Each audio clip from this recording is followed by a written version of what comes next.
इंसान चार वजूहात की वजह से दुनिया में शादी करता है, रिश्ता करता है। नंबर एक, पैगंबर इस्लाम फरमाते हैं लोग खानदान देख कर के शादी करते हैं। जिसका खानदान गांव में बड़ा होता है, लोग चाहते हैं कि या तो इसके घर की बेटी हमारे घर में आ जाए या हमारे घर की बेटी इसके घर में चली जाए। और ये बड़ी तेजी के साथ हवा दौरे हाजिर में गाँव देहातों में सियासी नुमाइंदों के घर में दौड़ रही है। अगर बड़े खानदान की बेटी हमारे घर में आएगी तो वोट मिलेगा। हमारे घर की बेटी अगर बड़े खानदान में जाएगी तब भी हमें वोट मिलेगा। वोट की बुनियाद पर रिश्ते तय होने लगे। नबी ने पहले ही फरमा दिया, ये कोई नई बात नहीं कि आज के हालात ऐसे बन गए। नबी ने पहले ही फरमा दिया ऐसा होना है। मेरी उम्मत के लोग खानदान देख कर के रिश्ते करेंगे। पहली वजह नबी ने फरमाई खानदान देख के रिश्ता करेंगे। और दूसरी वजह पैगंबर इस्लाम ने फरमाई लोग माल देख करके रिश्ता करेंगे। बहुत सारी बेटियां बेटों के शायने शान नहीं, मगर बेटों को पहले स्कॉर्पियो का लालच दिया गया, बोलेरो का लालच दिया गया, बड़ी कैश का बड़े कैश का लालच दिया गया। यानी दौलत की बुनियाद पे बंदे ने रिश्ता कर लिया। पहली वजह खानदान की बुनियाद पे और दूसरी वजह दौलत की बुनियाद पे। पैगंबर इस्लाम ने तीसरी वजह इरशाद फरमाई कि लोग हुस्न और जमाल की बुनियाद पे भी रिश्ता करते। अगर किसी की बेटी बहुत ज्यादा खूबसूरत है ना तो फिर उसकी जिंदगी के हालात नहीं देखे जाते, उसकी खूबसूरती देखी जाती है। और यही हालात हैं हमारी शादियों के। जिस दिन शादी की तकरीब होती है बंदा जोहर भी गायब कर देता है, असर भी गायब कर देता है, मगरिब और इशा और फज्र भी गायब कर देता है। सच्ची बात ये दूल्हा भी नमाज नहीं पढ़ता, दुल्हन भी नमाज नहीं पढ़ती। सच्ची बात है शादी की खुशी होनी चाहिए, मगर खुशी में अपने रब को भूलना नहीं चाहिए। ये याद रखिएगा, खुशी में अपने रब को नहीं भूलना चाहिए। बहुत सी बेटियां तो इस माना कर नमाज नहीं पढ़ती, अगर नमाज पढ़ेंगी तो 30,000 का नुकसान हो जाएगा। सच्ची बात है। किस लिए जी? अब वो मेकअप करके आ चुकी है ना ब्यूटी पार्लर से, अब अगर उसने वुजू कर लिया तो फिर मेकअप खत्म हो जाएगा। और खुदा की बंदी दुनियावी मेकअप के चक्कर में तूने अल्लाह को नाराज किया है। याद रखना ये तो दुनिया का मेकअप है जो पानी से धुल सकता है, लेकिन खुदा की कसम अगर ऐसा मेकअप तूने किया होता जो सजदों की बुनियाद पे होता, कयामत तक तेरा हुस्न खत्म नहीं होता, कयामत तक हुस्न खत्म नहीं होता। और यही हाल दूल्हा का होता है। वो भी अगर वुजू करेगा तो उसका भी चेहरा चैंपियन बन के आया है ना। लोग जाते हैं, अक्सर जवान जाते हैं, कोई कहीं जाता है कोई कहीं जाता है। कहीं जाने की जरूरत नहीं है, याद रखिएगा। नाम क्या है आपका? गुलवेज, मोहम्मद गुलवेज। कहीं जाने की जरूरत नहीं है। बहनोई साहब कहीं लेके जाए ना पकड़ के तो फिर एहतियात बरतिएगा, इसलिए कि इनका कुछ नहीं जाता, ये तो रसीद बनवा के आ जाते हैं। याद रखिएगा कुछ नहीं जाता। अल्लाह ने जो हुस्न दिया है ना, इसी हुस्न को सलामत रखें। इस पे बनावट याद रखें, कागज की नाव बहुत ज्यादा देर तक नहीं तैरती है, बहुत ज्यादा देर तक नहीं तैरती है। अल्लाह ने जो हुस्न अताई अता फरमाया, जो हुस्न अल्लाह की तरफ से है वही बरकरार रहने वाला है। बनावट करने के बाद हुस्न बाकी नहीं रहता, पानी के जरिए सब खत्म हो जाता। हमारे घरों के हालात बिगड़ गए, शादियों के तरीके बिगड़ गए।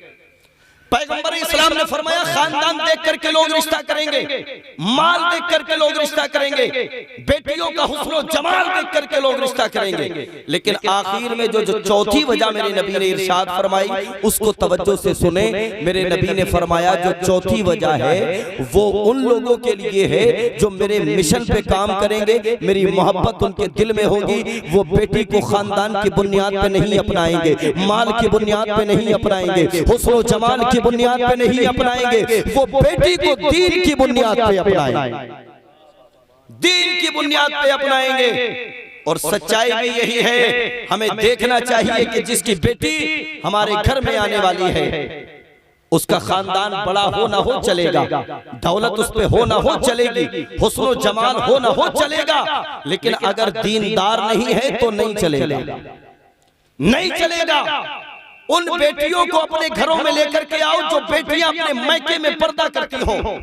और एक काबिल गौर जुमला, जो बेटियां अपने मैके में अपने बाप की इज्जत होती हुई देखती रहती है ना, वही बेटियां अपनी ससुरालों में जाकर के अपने शौहर की इज्जत किया करती हैं।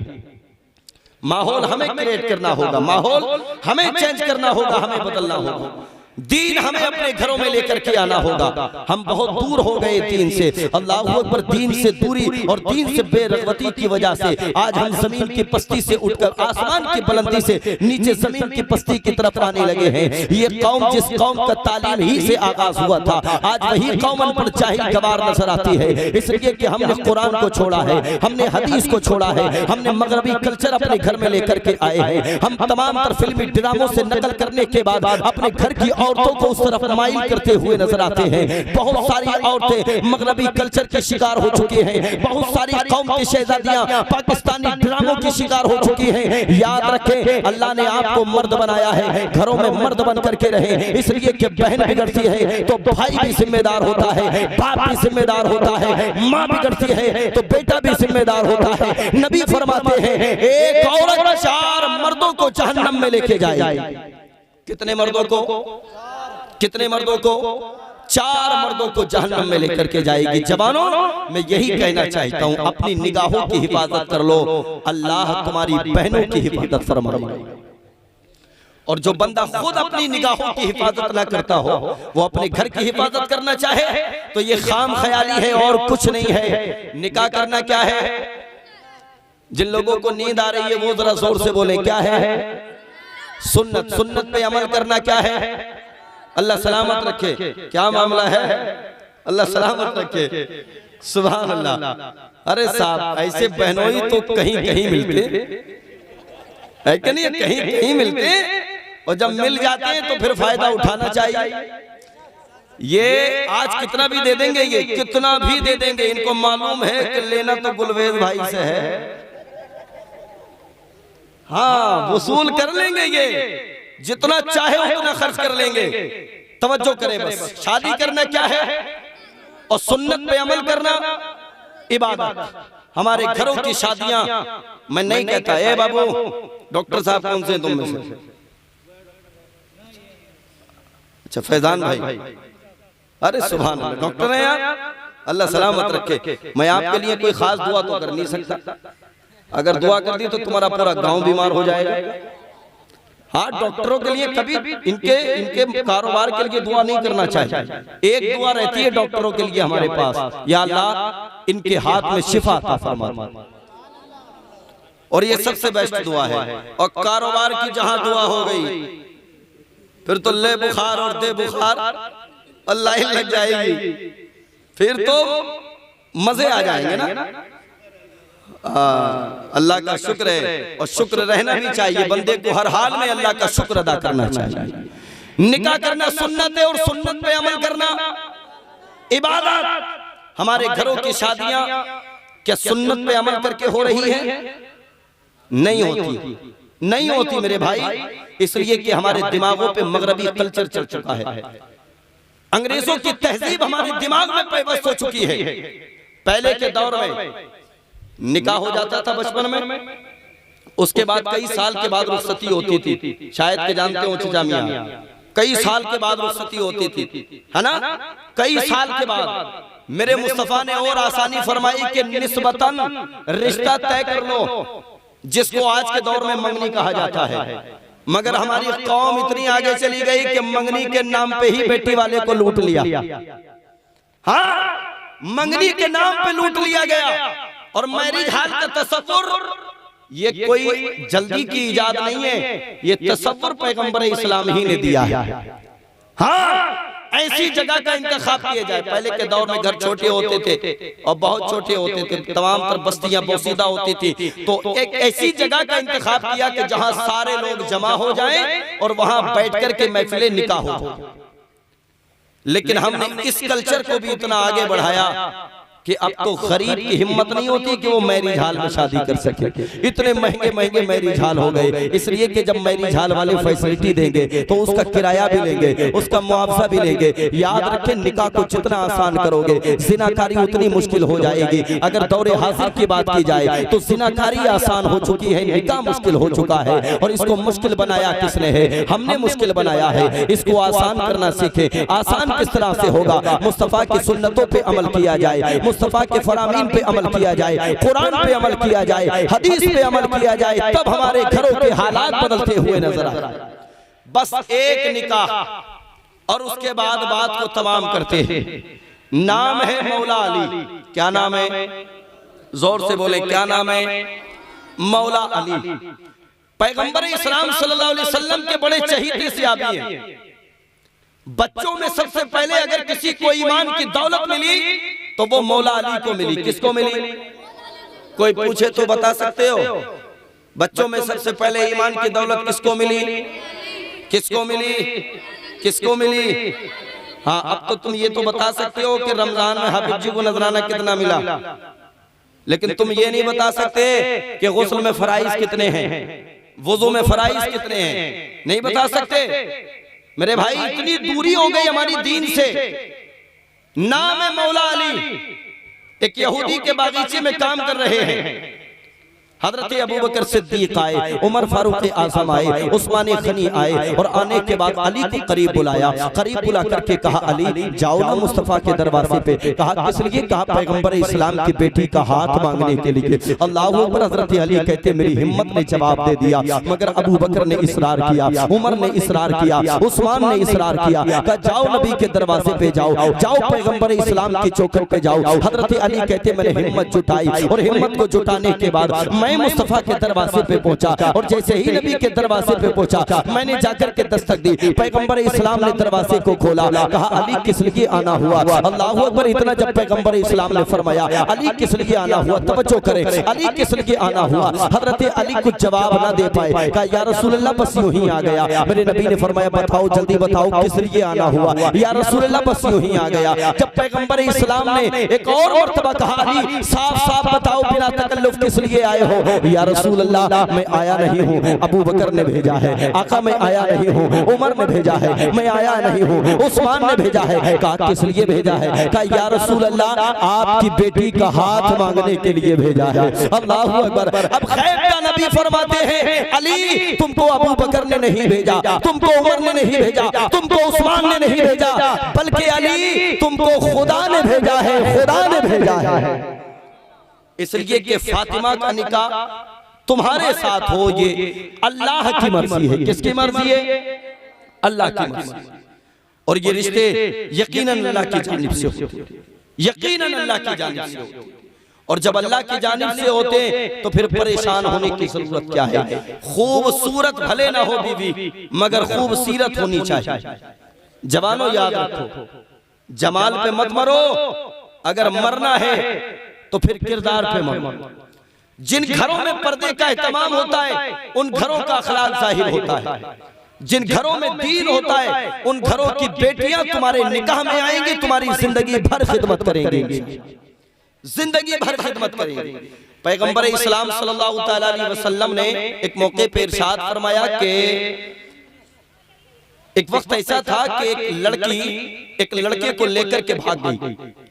और जानते हो लड़की ने खुद से इंतजाम किया था उस वक्त में सवारी का। इस बात से मैं एक सबक देना चाहता हूँ।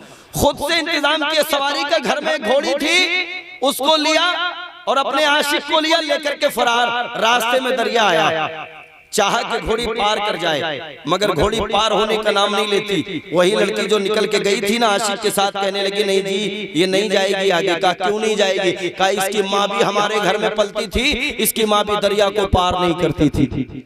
जवान ने इतना सुना, घोड़ी से नीचे उतरा और रुख किया घोड़ी का बस्ती की तरफ। और बस्ती की तरफ करने के बाद कहा तेरा रास्ता अलग और मेरा रास्ता अलग। कहा ये किस लिए? कहा तूने ही तो मुझे जहन दिया है। इस घोड़ी की माँ तेरे घर में थी और वो दरिया को पार नहीं करती थी, उसकी भी आदत थी, आज उसकी बेटी की भी आदत है। मैं अपनी नस्लों को बर्बाद नहीं करना चाहता। आज तू मेरे साथ में भाग करके जा रही है, कहीं ऐसा ना हो कि ये तेरी हरकत तेरी बेटियों में भी शामिल हो जाए। हाँ, इसलिए माओं को कंट्रोल करने की जरूरत है। माएं जब अच्छी होंगी तो फिर बच्चे भी अच्छे होंगे। अरब के एक बहुत बड़े शायर गुजरे, उन्होंने कहा था अपने बेटों को बुलाने के बाद कि मैंने तुम पे एहसान किया है, जिंदगी में कभी मेरे एहसान का बदला नहीं चुका सकते। कहा कब किया है एहसान? कहा मैंने उस वक्त में एहसान किया है जब तुम पैदा भी नहीं हुए थे, दुनिया में तशरीफ भी नहीं लाई थी। अक्ल मानेगी इस चीज को? आज के दौर में हम किसी से कहने, औलाद से कहने लगे जब तुम पैदा भी नहीं हुए थे हमने तुम पे एहसान किया था। उन बच्चों ने भी कहा था वाली साहब कैसी बात करते हो, हम पैदा नहीं हुए थे, तुमने हम पे एहसान किया। कैसे एहसान कर दिया? जानते हो उस शायर ने क्या कहा था? उसने कहा था कि मैंने तुम्हारे पैदा होने से पहले तुम पे ये एहसान किया था कि मैंने जो तुम्हारी माँ बनी और जो मेरी शरीके हयात बनी, मैंने अपने निकाह में एक नेक खातून को लेकर के आया, इस वजह से तुम पे एहसान किया। मैं चाहता तो किसी बेहया औरत को भी लेके आ सकता था, मैं चाहता तो किसी बदकिरदार लड़की को भी अपने निकाह में शामिल कर सकता था और उसका गलत असर तुम्हारे ऊपर पड़ता। मैंने तुम पे एहसान ये किया है कि एक पारसा लड़की को मैंने अपनी जिंदगी में शामिल किया है। मेरे भाई, अगर नेक खातून जिंदगी में शामिल हो जाती है तो फिर जिंदगी जन्नत बन जाती है, और बदकिरदार अगर जिंदगी में आ जाती है तो इंसान के लिए जीते जी जहन्नुम के दरवाजे खोल। यही सच्चाई है। रिश्ते दीन देख करके किए जाएं, माल देख करके नहीं, खानदान देख करके नहीं, हुस्न जमाल देख करके नहीं, दीन देख करके रिश्ते किए जाएं। जिन घरों में दीन होगा उन्हीं घरों में बेटियां अच्छी तरह से परवान चढ़ी, बेटियां कुरान पढ़ना चाहती हूँ, बेटियां कुरान की तिलावत करना चाहती हूँ। हर सास चाहती है कि हमारी बहू हमारे घर में आकर के कुरान पढ़े, मगर कोई माँ ये नहीं चाहती कि हमारी बेटी भी कुरान पढ़े, इल्ला माशाअल्लाह। मेरे भाई, जो हम बहुओं के हवाले से तसव्वुर करते हैं वो बेटियों के हवाले से भी सोचे, बेटियों के हवाले से भी सोचे। हाँ, बेटी को अगर जरा सी तकलीफ हो जाए, माँ कहती है भाई बेटा उसको बुला के लाओ। बेटा अगर कहे किस लिए? का तबीयत खराब हो गई तेरी बहन की। का वहाँ काम कौन करेगा? का उसकी सास करेगी। बेटे की शादी हो चुकी थी, उसने कहा चलो ठीक है मैं अपनी वाली को भी लेके चला जाता हूँ, इसको इसके मायके छोड़ के आ जाऊंगा। का फिर यहाँ कौन काम करेगा? तो लड़का कहता है यहाँ इसकी सास काम करेगी।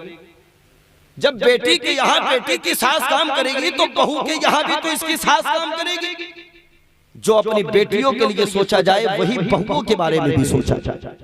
बेटियां जब जवान हो जाए ना, हमारे घरों में फज्र की नमाज के लिए उठा जाए, बेटे को उठाया जाए, और कौम की शहजादियां भी बैठी हैं, अपनी बेटियों को भी फज्र में उठाएं। घर में दो मुसल्ले बिछाएं, एक मुसल्ले पे खड़े होकर खुद नमाज पढ़ें, दूसरे मुसल्ले पे खड़े होकर के बेटी नमाज पढ़े। उधर बाप अपने बेटे को मस्जिद की तरफ लेकर के जाए, खुदा की कसम बाप बेटा मस्जिद में जाकर के नमाज पढ़े और ये बेटी और माँ घर के अंदर नमाज पढ़े। हाथों को उठाने के बाद जब रब की बारगाह में दुआएं करेंगे, मैं तयक्कुन के साथ कहता हूँ नीचे को हाथ बाद में आएंगे, अल्लाह की रहमतों के खजाने घरों में पहले उतार दिए जाएं। बदले अपनी हाल। निकाह करेंगे तो दीन देख के करेंगे इंशाअल्लाह, कहिएगा इंशाअल्लाह, इंशाअल्लाह। और लोग करते हैं ड्रामेबाजी करने दो, डीजे बजाते हैं बजाने दो, उनके घरों में भी डीजे बजते हैं बाद में और उनकी कब्रों में भी आवाजें आएंगी। याद रखिएगा, बहुत अच्छा काम किया है आपने, भले ही थोड़ी देर सही मगर मुस्तफा का जलसा किया है कि नहीं है? मुस्तफा का जलसा किया है। और याद रखें जब शादी हो जाए ना तो औरत का ख्याल रखना ये मर्द की जिम्मेदारी होती है। किसकी जिम्मेदारी होती है? मर्द की जिम्मेदारी होती है। और मर्द के ऊपर कांधों पे जिम्मेदारियों का बोझ और बढ़ जाता है। उसे माँ का माँ की तरह से ख्याल रखना है, बीवी का बीवी के तरीके से ख्याल रखना है।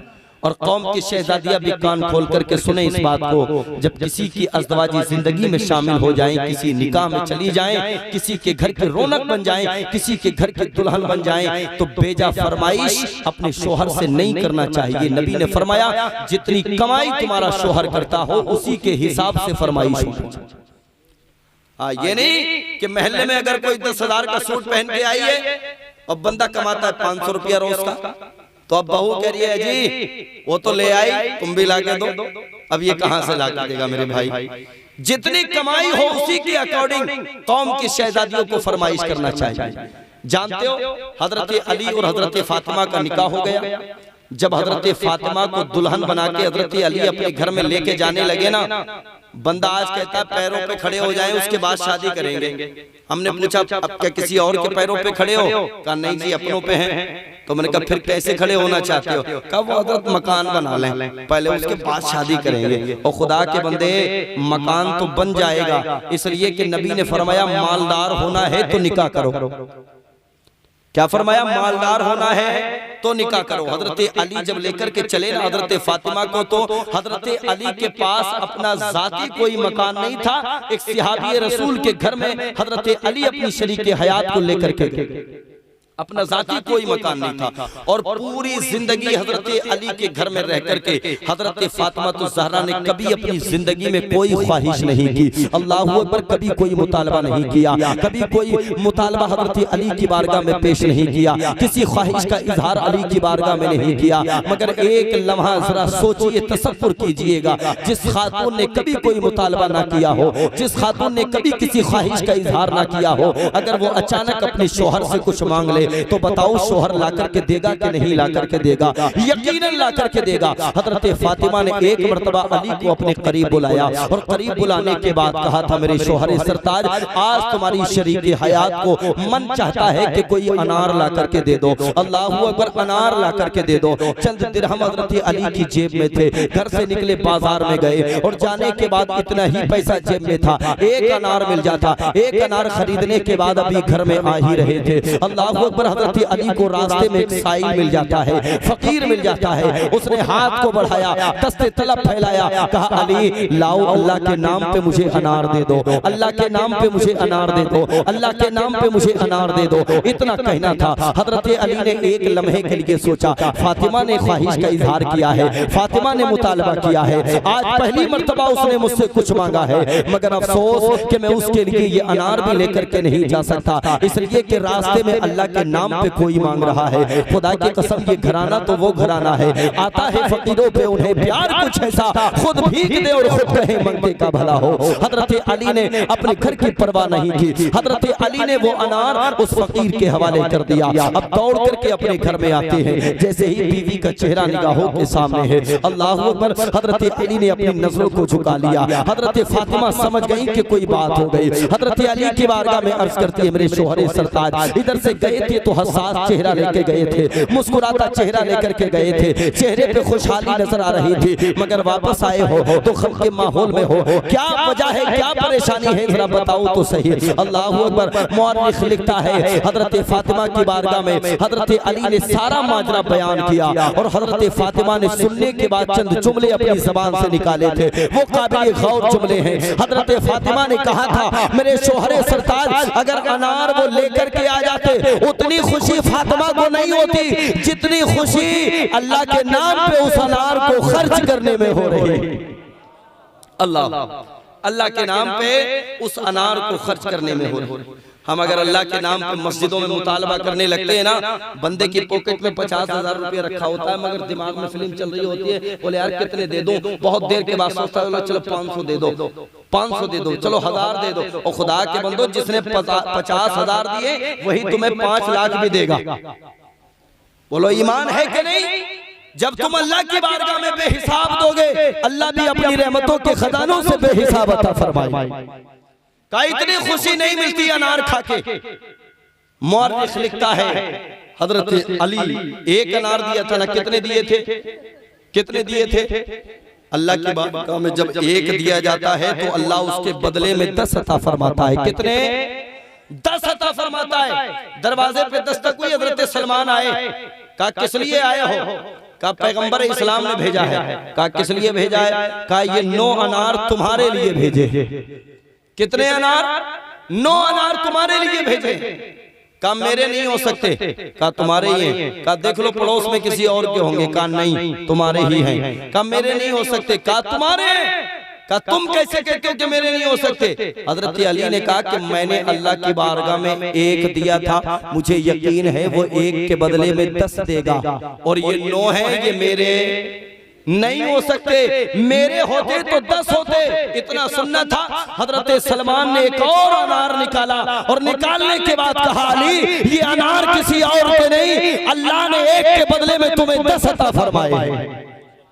अल्लाह का वादा, एक दोगे अल्लाह की बारगाह में, अल्लाह तुम्हें 10 अता फरमाएगा। शादियों में आसानियां पैदा करो, और दुनियावी खुराफात से परहेज करो। एक आखिरी बात, कौम की शहजादियां इधर दूल्हा जाता है और इधर जो खोरिया होता है ना, फिर तो पूरा घर सर पे उठा लेती हैं ये औरतें। सच्ची बता रहा हूं मैं, सुने कान खोल के, पता नहीं कहां से निकल के आती है, मुमानी, खाला, फुप्पो सब निकल के आती हैं। सब मर्द तो होते हैं बारात में और फिर पूरा घर ऐसा लगता है कि ये बड़े बड़े अफसरों के हवाले हो गया। अब तो पता नहीं कहां की फोर्स आ गई। खोरिया खोरिया खोरिया कर करके तुमने अपनी कब्रों में अंधेरे का इंतजाम किया। जब बारात घर से चली जाए ना, तो घरों में कम से कम जो कुंवारी लड़कियां होती है ना, उनको बुला करके कुरान की तिलावत कराई जाए, सूरह यासीन की तिलावत कराई जाए और फिर उससे पानी पे उन लड़कियों से दम कराया जाए।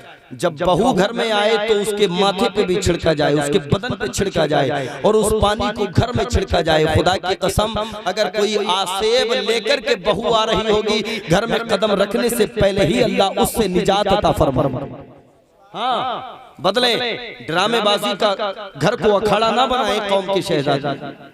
हालात साजगार रखें, माहौल को साजगार रखें। कोई तारीफ नहीं होती, कोई तारीफ नहीं होती। जब हद से कोई चीज बढ़ जाती है तो तारीफ नहीं बल्कि तस्लील बन जाए। याद रखें, घरों में आसानियां करें, कुरान की तिलावत करें, शादियों को आसान